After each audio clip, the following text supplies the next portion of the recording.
বন্ধুরা, গৌতম বুদ্ধের প্রিয় সন্ন্যাসী আনন্দকে নিয়ে জঙ্গলের দিকে ঘুরতে বেরিয়েছিলেন। তখন এক কাঠুরে জঙ্গলে গাছ কাটছিল। তখন ওই কাঠুরে গৌতম বুদ্ধকে দেখে ওর গাছ কাটা বন্ধ করে দিয়ে গৌতম বুদ্ধের কাছে আসলো এবং গৌতম বুদ্ধকে জিজ্ঞাসা করলো, হে বুদ্ধ, আমি যে এত পরিমাণ সকাল থেকে রাত্রি পর্যন্ত কষ্ট করি, তা আমার কষ্টের মূল্য কেউ দেয় না। যার কাছে যাই না কেন সে আমাকে বিভিন্নভাবে কথা শোনাতে থাকে। এমনকি আমি কাঠুরে বলে আমাকে কেউ সম্মান করে না। তা আমার কি কোনো নিজের কোনো মূল্য নেই? তখন গৌতম বুদ্ধ কথাগুলো শুনলো এবং গৌতম বুদ্ধের হাতে একটা চকচকে পাথর ছিল। তখন ওই পাথরটা দিয়ে কাঠুরকে বললেন, তুমি বাজারে গিয়ে এর দাম জেনে আসো, কিন্তু বিক্রি করা যাবে না।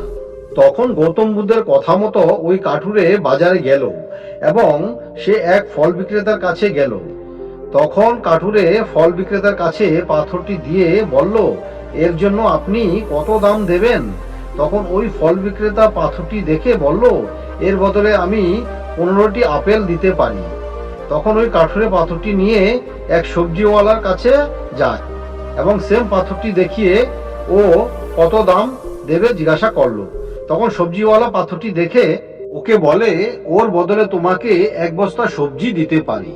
তখন কাঠুরে ওখান থেকে চলে গিয়ে এক সোনার দোকানে গেল এবং পাথরটি দেখিয়ে সোনার দোকানিকে বলল, এর বদলে আপনি কি দিতে পারেন? তখন সোনার দোকানি পাথরটা দেখে বলল, এর বদলে আমি আপনাকে 5 লক্ষ টাকা দিতে পারি। এই শুনে ওই কাঠুরে কিছুই না বলে তখন ওখান থেকে চলে গেল এক হিরে ব্যবসায়ীর কাছে।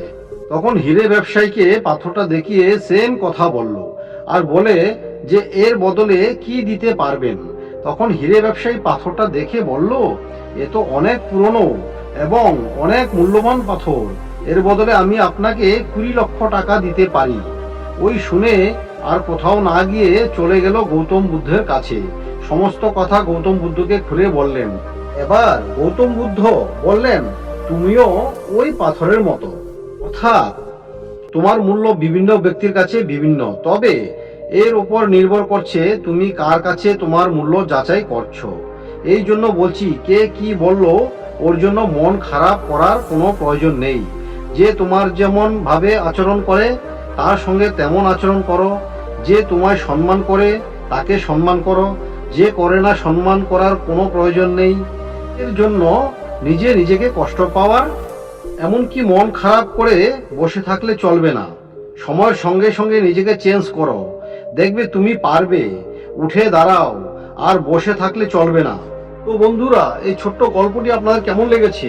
যদি ভালো লেগে থাকে তাহলে শেয়ার করে দেবেন, আর যদি এই চ্যানেলে প্রথম এসে থাকেন তাহলে চ্যানেলটি সাবস্ক্রাইব করে পাশে থাকবেন।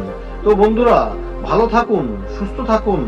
দেখা হচ্ছে আবার পরের ভিডিওতে। ধন্যবাদ।